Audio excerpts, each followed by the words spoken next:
భార్య కావ్యకు అడ్డంగా దొరికిపోయిన రాజ్ శ్వేతతో త్వరలోనే పెళ్లి. శ్వేత తన ఇంట్లో ఎవరో ఉన్నారని రాజ్ కు చెప్తుంది. రాజ్ నమ్మకపోవడంతో తీసుకెళ్లి ఫ్లవర్స్ చూపిస్తూ కింద పడింది అని, పైన ట్రేలో ఉన్న కత్తి ఎలా పడింది అని అడుగుతుంది. ఇది కూడా గాలికి పడిందంటావని ప్రశ్నిస్తుంది. తన చుట్టూ ఏదో జరుగుతుంది అని, చాలా టెన్షన్ గా ఉంది అని శ్వేత భయపడుతుంటే రాజ్ ఓదారుస్తాడు. అలా వాళ్ళిద్దరు ఉన్నప్పుడు ఇంట్లోకి వచ్చిన వ్యక్తి వాళ్ళని వీడియో తీస్తారు. ఇంతలో కావ్య ఫోన్ కు మెసేజ్ వస్తుంది. అందులో రాజ్ శ్వేత కలిసిన ఫోటో చూసి కావ్య షాక్ అవుతుంది. రాత్రంతా రాజ్ తో ప్రేమగా ఉన్న జ్ఞాపకాలు గుర్తు చేసుకుంటూ బాధపడుతూ ఉంటుంది. ఇంతలో రాజ్ ఇంటికి వచ్చి బెడ్ పైన పడుకుంటాడు. సెక్రటరీ కాల్ చేస్తే అయ్యో డిజైన్స్ గురించి మర్చిపోయారని టెన్షన్ పడుతూ ఉంటాడు.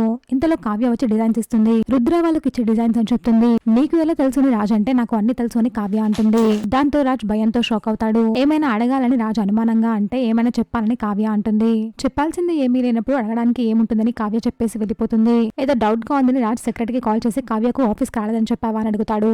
దాంతో అవును అని సెక్రటరీ చెప్తుంది. చిచ్చు పెట్టావుగా సరే రుద్ర వాళ్ళకు డిజైన్స్ కలెక్ట్ చేసుకోమని చెప్పమని చెప్తాడు. తర్వాత తన గురించి కావ్య ఏం ఆలోచించి ఉంటుందని, అర్థం చేసుకుందా అనుమానిస్తుందా అని రాజ్ ఆలోచిస్తూ ఉంటాడు. ఇక్కడితో ఈ రోజు ఎపిసోడ్ పూర్తవుతుంది. నెక్స్ట్ ఎపిసోడ్ లో రాజ్ శ్వేతని ఎత్తుకుని హాస్పిటల్ కు తీసుకెళ్తాడు. హాస్పిటల్ లో ఉన్న నర్స్ ఏదో గాయమైందంట, పక్కన ఉన్నవాడు కాబోయేవాడంట, చాలా బాగా చూసుకుంటాడని మాట్లాడుకుంటుంటారు. అది విని కావ్య ఏడుస్తూ ఉంటుంది.